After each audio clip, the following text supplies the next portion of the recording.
Doug MPA back with another video. So it's been a couple days since I did a video, had a couple of issues going on with my day job, but I'm back to filming videos. Thanks for rocking with me, guys. I appreciate it.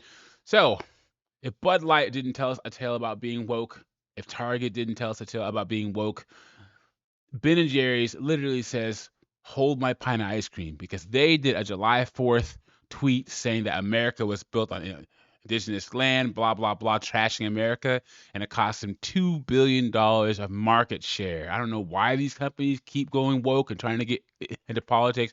Ben & Jerry's should just sell ice cream, and that's it. We're going to get into this story called Unilever stock loses $2 billion amidst calls to boycott Ben & Jerry's over tweet. Now, Unilever is the parent company of Ben & Jerry's. Before I get into this article, like the video, subscribe to the channel. I really appreciate it. It shows you support me and what I'm doing over here. And let's see what's going on with Ben & Jerry's. It says, Ben & Jerry's parent company has lost nearly $2 billion in market cap and calls to boycott the Vermont-based ice cream maker over a July 4th tweet condemning the U.S. for existing on stolen indigenous land. And why do they have to do that on July 4th? Shares of Unilever, the Anglo-Dutch multinational firm, slid 0.8% Thursday after closing down 0.5% the previous day. The company's stock price, blah, blah, blah. The result has seen its market cap drop to $128.5 billion from $130.2 billion. Ben & Jerry's, which was acquired by Unilever, but whose board remains independent in voicing its views on political issues, said the July 4th celebrations can distract from an essential truth about this nation's birth. This 4th of July, it's high time we recognize that the U.S. exists on stolen indigenous land and commit to returning it, the brand's official Twitter account in a statement on Ben & Jerry's website trumpeted. Once again, I don't know why these companies do stuff like this. Sell your ice cream, guys. Sell it. That's all we want, ice cream. No wokeness, no politics, and none of that. And it's going to cost you. Because I think we're starting to see a permanent shift in culture. Let me tell you guys, I'm black, okay? And I love this country. It has its issues, but tell me where else you'd want to live besides the United States. Yeah, exactly. So this is how far their stock has tumbled. Then they also said this: the faces on Mount Rushmore are the faces of men who actively work to destroy indigenous cultures and ways of life and to deny indigenous people their basic rights. Oh my gosh, guys. God. The tweet and the statement prompted social media users to call for a boycott of the ice cream maker, echoing the reaction to Bud Light's recent partnership with Transformer social media influencer Dylan Mulvaney. Make Ben & Jerry's Bud Light again, one Twitter user commented. And Ben & Jerry's has competition. Guys, next time you go to your grocery store, I want you to go to the frozen food section, and there's this gelato called Talenti, and it is beautiful. It comes like a plastic round container thing. If you don't want to buy Ben & Jerry's, Talenti will do just fine. So this is the tweet right here. It says, just when you think Ben & Jerry's couldn't get any lower, they pull this stunt, boycott Ben & Jerry's.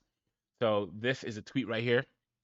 On Wednesday, Unilever was called out for its hypocrisy over continuing to sell its Cornetto ice cream and other products in Russia.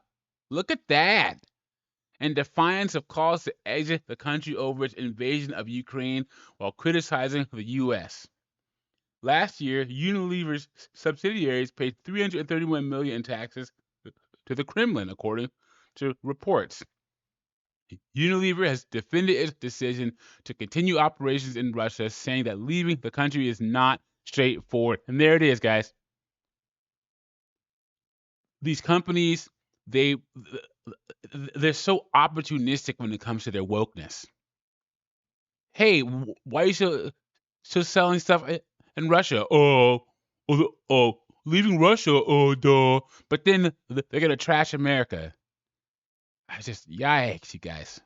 Look into the history of these companies that are going woke, and you will always find something that's opposite of what they're trying to say in their past or even in their present.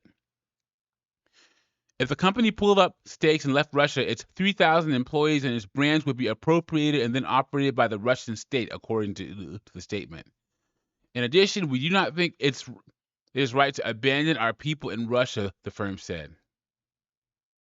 And of course, there's no comment. Guys, that's one of the problems with dealing with the woke. There's no real clear plan. They rely on emotional outrage, and that's it. And they don't really plan for much after that. That's why they're so disconnected when they say these statements and it costs them so much money, or they see so much backlash. They're so disconnected because once again, there's no plan, there's no follow through, and then also the people that they're trying to appeal to aren't going to buy anything, aren't going to spend any money. The people that are anti-woke, like myself, we buy stuff.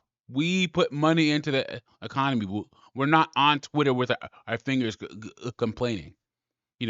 Instead of protesting during the day, I have a job. I pay taxes. How about that? I'm going to keep track of Ben and Jerry to see what's going on with them. Make sure to like the video, subscribe to the channel, and I'll catch you on the next one.